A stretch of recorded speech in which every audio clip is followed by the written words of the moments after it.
എൻ്റെ പേര് മിനി. ഞാൻ തൃശ്ശൂർ ജില്ലയിൽ കൊരട്ടി പഞ്ചായത്തിൽ 5-ാം വാർഡിൽ താമസിക്കുന്നു.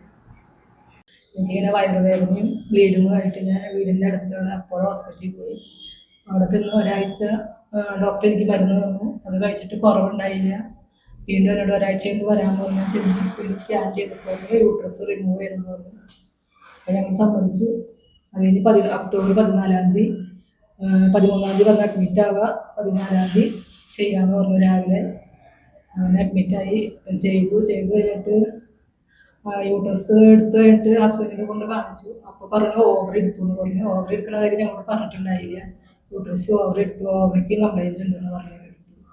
അത് കഴിഞ്ഞ് പിറ്റേ ദിവസം തന്നെ ഉച്ചയായപ്പോഴേക്കും വീട്ടിലേക്ക് ഡിസ്ചാർജ് ചെയ്ത് വിട്ടു കഴിഞ്ഞ് വീട്ടിൽ ചെന്ന് ഒരാഴ്ച കഴിഞ്ഞ് എനിക്ക് വയറുവേദന, വയറിനൊക്കെ കുത്തി കൊള്ളണ പോലെ വേദനയും ഇൻഫെക്ഷൻ, യൂറിൻ പോകുമ്പോൾ വേദന, അങ്ങനെയായിട്ട് ഞങ്ങൾ വീണ്ടും ഡോക്ടറെ അടുത്ത് ചെന്നു. ഡോക്ടർ നോക്കിയിട്ട് അപ്പം മരുന്ന് തന്നു. അത് കഴിഞ്ഞിട്ട് വീണ്ടും ഇതുപോലെ തന്നെ വേദന. പിന്നെ ഒരു മാസം കഴിഞ്ഞപ്പോൾ ഞാൻ വീണ്ടും ചെന്ന് കേൾക്കേണ്ടി വന്നു. ഇനി തിയേറ്ററിൽ കയറ്റി നോക്കണമെങ്കിൽ 40,000 രൂപ തരണം, അല്ലാണ്ട് പറ്റില്ല. അല്ലാതെ നിങ്ങളെ നോക്കണമെങ്കിൽ വേദന ഉണ്ടാവും, വേദന സഹിച്ച് കിടക്കാമെങ്കിൽ ഞാൻ നോക്കാമെന്ന് പറഞ്ഞു. ഹസ്ബൻഡായിട്ടൊന്ന് ചെറുതായിട്ടൊന്ന് ഇങ്ങനെ ഇത് സംസാരിച്ചു വരുന്നുണ്ട്. അത് കഴിഞ്ഞിട്ട് പിന്നെ ഞാൻ വേദന സഹിച്ചായാലും ഞാൻ കിടന്നോളാന്ന് പറഞ്ഞു. അത് നോക്കി കഴിഞ്ഞു. അപ്പോൾ നോക്കിയിട്ട് അവിടെ നേഴ്സുമാരോട് പറയുന്നുണ്ട്, ഇതിപ്പോൾ പ്രശ്നം അൽപ്പലത്താക്കണ്ട, വേറെ പ്രശ്നമൊന്നും ഇല്ല, ഇങ്ങനെ തന്നെ കോട്ടയം പറഞ്ഞിട്ട്. ഇതെൻ്റെ ഭാര്യ മിനി. 2023 സെപ്റ്റംബർ മാസത്തിൽ ഞങ്ങൾ അഡലക്സ് അപ്പോളോ മെഡിസിറ്റി പോയിട്ട് ഊർമിള സോമൻ ഡോക്ടറെ കാണുകയും, അപ്പോൾ അദ്ദേഹം ഇവൾക്ക് ബ്ലീഡിങ്ങും പെയിനായിട്ടാണ് ഞങ്ങൾ പോയിരുന്നത്. അപ്പോൾ ഡോക്ടർ നമ്മൾ കണ്ടു. ഡോക്ടർ ഒരു മാസത്തേക്ക് മരുന്നൊക്കെ വന്ന് വിട്ടു. വീണ്ടും മാറാതായപ്പോൾ ഞങ്ങൾ വീണ്ടും ഡോക്ടറെ പോയി കണ്ടു.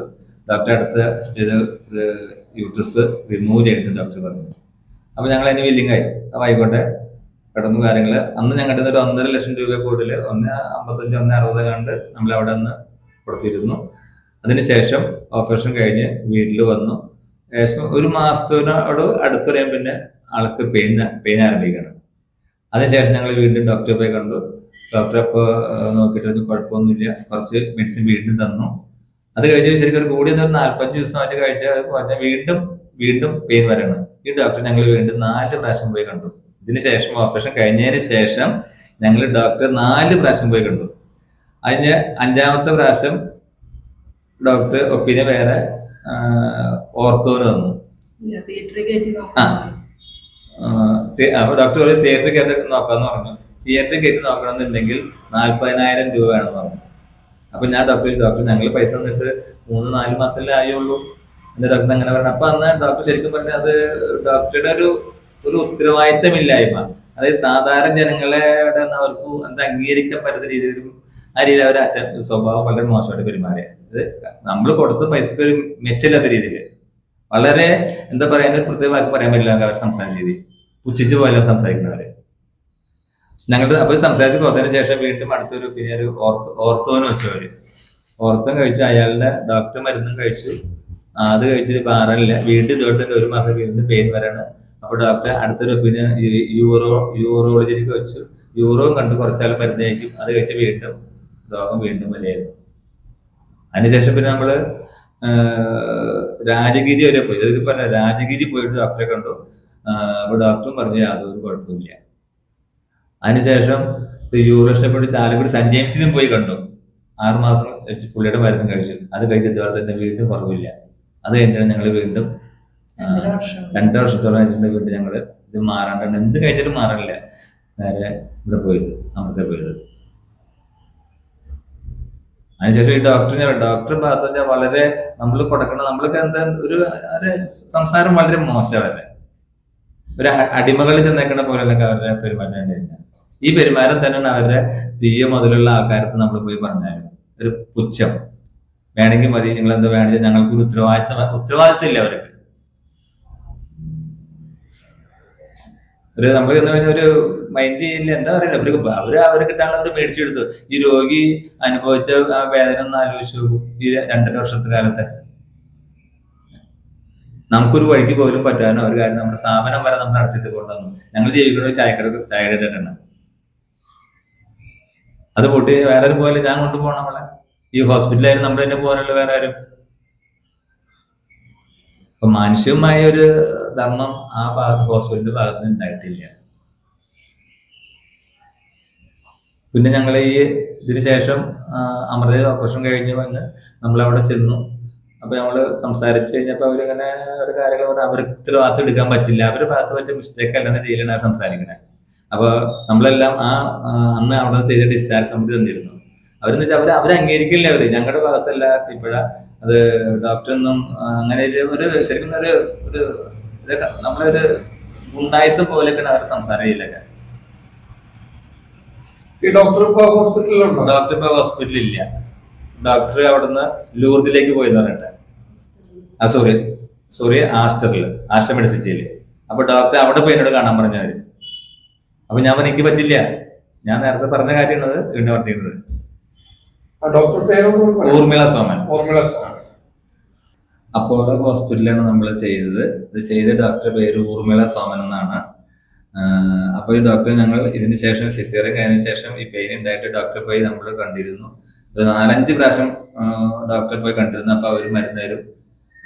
അത് കഴിച്ചിട്ട് വീണ്ടും ഒരു കൂടി 1.5 മാസം അല്ലെങ്കിൽ 1 മാസം വീണ്ടും പെയിൻ വരാണ്. അങ്ങനെ ഡോക്ടറെ വീണ്ടും കണ്ടപ്പോൾ ഡോക്ടറായിട്ട് നമ്മൾ സംസാരിച്ചിട്ട് ഓർക്കേണ്ടി വന്നു. ഡോക്ടർ പറഞ്ഞു ഇത് നേരത്തെ വൈഫ് പറഞ്ഞാൽ തന്നെ 50,000 രൂപ വേണ്ടി ഒരു തിയേറ്റർ കേട്ടോ.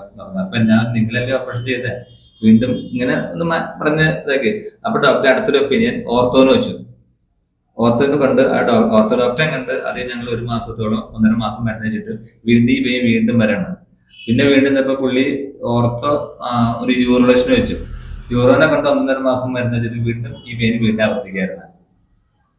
അങ്ങനെ യാതൊരു രക്ഷയില്ലാണ്ട് പിന്നെ ഈ ബാങ്കിൽ നിന്ന് മേടിച്ച് കഴിച്ചോണ്ടിരുന്നു. നമ്മുടെ സാമ്പത്തികമായിട്ട് നമ്മുടെ പൈസ ഇല്ലെന്ന് വെച്ചാൽ ഇത്രയും പൈസ ഹോസ്പിറ്റലിൽ മുടക്കി പിന്നെ വീണ്ടും പഴല്ല. അങ്ങനെ വളരെ ബുദ്ധിമുട്ട് സമയത്ത് കാര്യങ്ങളായിരുന്നു. വീണ്ടും അങ്ങനെ ഞങ്ങൾ അമൃത ഹോസ്പിറ്റലിൽ പോയത്. അമൃത ഹോസ്പിറ്റലിൽ പോയി ചെന്ന് അവിടുത്തെ യൂറോളജിനെ കണ്ടു. അപ്പൊ ആള് പറഞ്ഞു ഇനി അടുത്ത കടയിൽ കിടക്കാം. ആള് മരുന്ന് തന്നു. ആ മരുന്ന് ഒരാഴ്ച കഴിഞ്ഞിട്ട് വരാൻ പറഞ്ഞു. ചെന്ന് ഭാരത്തിൽ അയാളെ സിസ്റ്റം ഡോക്ടറെ ഭാഗത്ത് സിസ്റ്റമൊക്കെ ഒപ്പിച്ച് ചെയ്യാൻ പറഞ്ഞു. അങ്ങനെ കണ്ടിട്ടാണ് ഇതിന്റെ അകത്ത് കിടക്കുന്ന ഈ സാധനം കണ്ടുപിടിച്ചത്.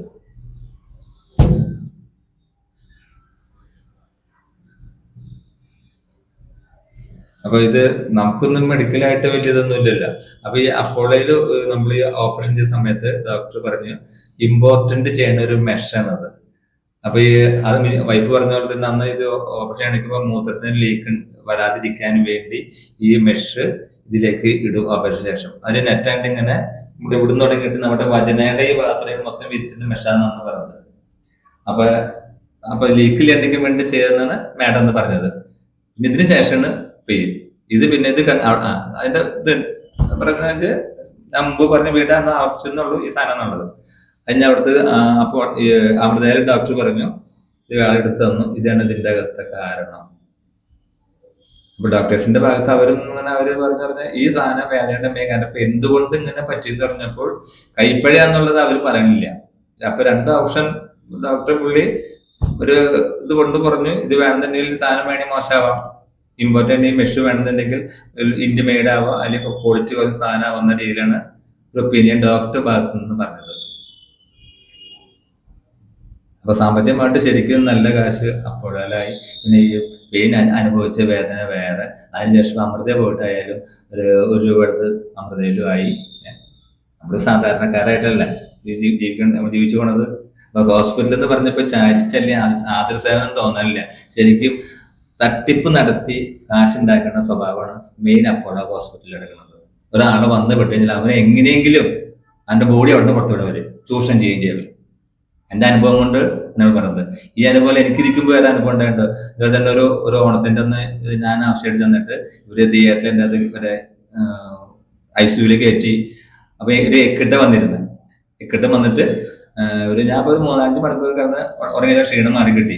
പിന്നെ അവര് ഓപ്പറേഷൻ വരെ എന്റെ മരുമാനം സംസാരിച്ച് ഫിക്സ് ചെയ്ത ആൾക്ക് ഹാർട്ട് പ്രശ്നമാണ്, ആളുടെ ഡേ ഇവിടുത്തെ കൊണ്ടുപോകാൻ പറ്റില്ല, ഇപ്പൊ ഓപ്പറേഷൻ ചെയ്യണം ഡോക്ടർ അവിടുത്തെ ഡ്യൂട്ടി ഡേ ഡോക്ടർ പറഞ്ഞത്. ഞാൻ അവിടെ എനിക്ക് വീട്ടിൽ പോകണമെന്ന് പറഞ്ഞു. ഞാൻ വീട്ടിൽ പോകണമെന്ന് പറഞ്ഞു. അതിനുശേഷം നമുക്ക് യാതൊരു കുഴപ്പമുണ്ടായിട്ടില്ല. അതിനുശേഷം ഞാൻ സെന്റ് ജെയിംസിൽ പോയിട്ട് ഒരു ഗ്യാസ് സ്റ്റോനെ കണ്ട്. അപ്പൊ ഞാൻ അവിടുന്ന് തന്ന ഈ സാധനം അയാൾ കാറ്റെടുത്തു.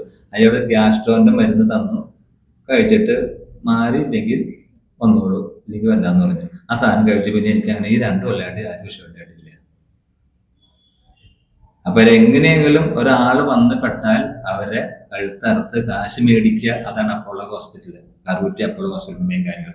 അനുഭവമാണ്. നമ്മളിപ്പോ ഈ അനുഭവം വേറെ ജനങ്ങൾക്ക് വരരുത്, അതാണ് ഞങ്ങൾ മെയിൻ ആയിട്ട് ഇതിൽ പ്രതികരിക്കുന്നത്. സാധാരണക്കാരെ ആൾക്കാരെ പോകുമ്പോൾ അവരെങ്ങനെ ചൂഷണം ചെയ്യണോ, അവരെങ്ങനെ അറുത്ത് കാശ് ഉണ്ടാക്കണം, മെയിൻ ആയിട്ട് അപ്പോളോ ഹോസ്പിറ്റലില്. അത് ഒരു തണ്ടായ സംസാരം അവരുടെ. നമ്മൾ ഡോക്ടേഴ്സിന്റെ ഭാഗത്ത് തന്നെ ഊർമിളൊക്കെ വളരെ ഫ്രഷായിട്ട് ഞങ്ങൾ സംസാരിച്ചത്. കംപ്ലൈന്റ് ചെയ്യുമ്പോൾ നമുക്ക് നമ്മളങ്ങനെ സാധാരണക്കാരെ നമ്മൾ ചിന്തിക്കണ്ടേ. ഇപ്പൊ അങ്ങനെ ശേഷം നമ്മൾ ബന്ധപ്പെട്ടാണ് നമ്മുടെ പത്രമാധ്യമക്കാരായിട്ട് ബന്ധപ്പെട്ട് സംസാരിച്ചു. ആള് നമ്മുടെ ഒരു സ്വന്തം ആളായിരുന്നു. ആളായിട്ടാണ് കാര്യം കംപ്ലൈന്റ് കൊടുത്ത് നമ്മള് നമ്മുടെ ഹെൽത്ത് മിനിസ്റ്റർക്ക് കൊടുത്തിട്ടുണ്ട്. പിന്നെ എറണാകുളം ഡിസ്ട്രിക്റ്റിലെ DMOന് കൊടുത്തിട്ടുണ്ട്. അവിടെ നിന്ന് മറുപടി വന്നിട്ടില്ല. ഫസ്റ്റ് ഞങ്ങള് അപ്പോൾ അമൃത പോയിട്ട് മടങ്ങി വന്നപ്പോൾ അവരുടെ ഓഫീസിൽ ചെന്നു. ഓഫീസിൽ സംസാരിച്ച് നമ്മളിപ്പോ നമ്മുടെ അവിടെ നിന്ന് 1 കിലോമീറ്റർ അല്ലല്ലോ. അപ്പൊ അതുകൊണ്ട് ഇവര് ഓഫീസിൽ ചെന്നപ്പോ CEO ഉണ്ടായിരുന്ന അവരൊരു ഡോക്ടർ ഉണ്ടായിരുന്നു. സംസാരിച്ചപ്പോൾ ഞാൻ അവിടുന്ന് കൊണ്ട് ഡിസ്ചാർജ് സമ്മതി ഞാൻ ഒരു കൂടി നോക്കാൻ അവർ എൻ്റെ മേടിച്ചു വരും. അതിന്റെ അന്ന് അവിടുന്ന് ഫയലടക്കം മൊത്തം തരുന്നു കേട്ടാ. അപ്പൊ നമ്മളിങ്ങനെ സംസാരിച്ചിരുന്നപ്പോൾ അവര് ഡിസ്ചാർജ് സമ്മതി അവർ അടിച്ചു മാറ്റിയത്. അവര് ഡിസ്ചാർജ് സമ്മതി അടിച്ചു മാറ്റി. ഇതിൽ നമ്മളെ കേട്ട് അങ്ങനെ സംസാരിച്ച് നമ്മൾ കെയർ ചെയ്തില്ലത്. അവരിങ്ങനെ എടുത്തെടുത്ത് മാറ്റി ആ സാധനം അവർ മാറ്റിയ സാധനമായിട്ടുണ്ടായില്ല. വീട്ടിൽ നിന്നപ്പോൾ സംപ്രേരിയില്ല. നമുക്ക് യോഗം കൊണ്ട് നമ്മൾ അപ്പോൾ അമൃതയിലേക്ക് അയച്ചു തന്നപ്പോൾ മൊബൈൽ ഫോണിൽ ഡാറ്റ രക്ഷപ്പെട്ടു. കാര്യം അവർ സിസ്റ്റത്തിൽ ഉണ്ടാവും.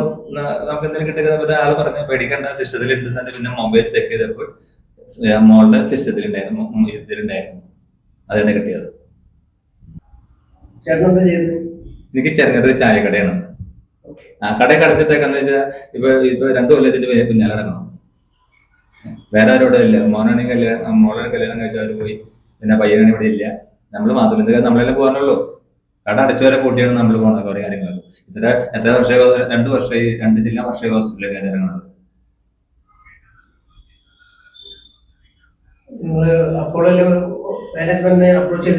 അപ്രോച്ച് ചെയ്തപ്പോ അവര് അന്ന് സംസാരിച്ചു കഴിഞ്ഞപ്പോൾ എന്നോട് പറഞ്ഞു, അവിടുത്തെ CEO അവര് സംസാരിച്ച് ഞങ്ങൾക്ക് ഉത്തരവാദിത്തമില്ല, ഊർമിള സോമന ഉത്തരവാദിത്തം.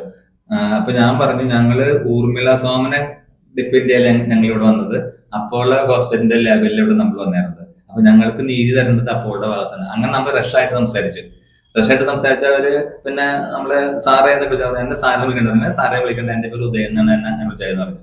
അങ്ങനെ പറഞ്ഞു ഞങ്ങൾക്ക് ഉത്തരവാദിത്വം ഇല്ല. ഇങ്ങനെ വീട്ടിൽ പറഞ്ഞപ്പോ 1 വർഷമായിട്ടാ. അപ്പൊ അവസാനം ഒരു മനസ്സിലെ കാര്യങ്ങളിൽ ഞാൻ പറഞ്ഞു, ഞാൻ അയലക്കാരൊന്നുമില്ല, എന്റെ വീട് ഇവിടുന്ന് 1 കിലോമീറ്റർ ഉള്ളൂ. 10 ആളെ ഹോസ്പിറ്റലിൽ മുമ്പ് വിളിച്ചിരുത്തി എനിക്ക് പറയാൻ പറ്റും കാര്യം. നമുക്ക് ലോകമൊന്നും കൊണ്ടല്ല, ഇവിടുത്തെ ഹോസ്പിറ്റലിൽ ചരിത്രം അറിയുന്ന ആൾക്കാർക്ക് അറിയാം. ആൾക്കാർ വരെയും ചെയ്യും. അപ്പൊ അവർ തണുത്ത് വരുന്ന ഞങ്ങൾ മാഡത്തെ വിളിക്കാം, മാഡത്തെ വിളിച്ചിട്ട് നിങ്ങൾക്ക് മാഡമായിട്ട് സംസാരിക്കാനുള്ള ഒരു ഗ്യാപ്പ് വരാന്ന് പറഞ്ഞു. ഞാൻ പറഞ്ഞു, എനിക്ക് മാഡം സംസാരിക്കേണ്ട ആവശ്യം വരാം, ഞാൻ ഇവിടെ പറ്റുള്ളൂ എന്ന് പറഞ്ഞു. ഞാൻ ഇവിടേക്ക് എനിക്ക് അപ്പോളെ പോലെ എനിക്ക് ആശ്രയിക്കേണ്ട ആവശ്യമില്ല. അപ്പൊ പറഞ്ഞ അതിനുള്ള വേദി അവർ ഒരുക്കി തരാന്ന് പറഞ്ഞിട്ട് പിന്നെ അവർ വിളിച്ചിട്ടില്ല. അതിനുശേഷം നമ്മൾ ഈ കാര്യത്തിലേക്ക് കിടന്നത്. സാമ്പത്തികമായിട്ട് മാനസികമായിട്ട് നമ്മൾ മൊത്തം നമ്മൾ തരുന്നേ.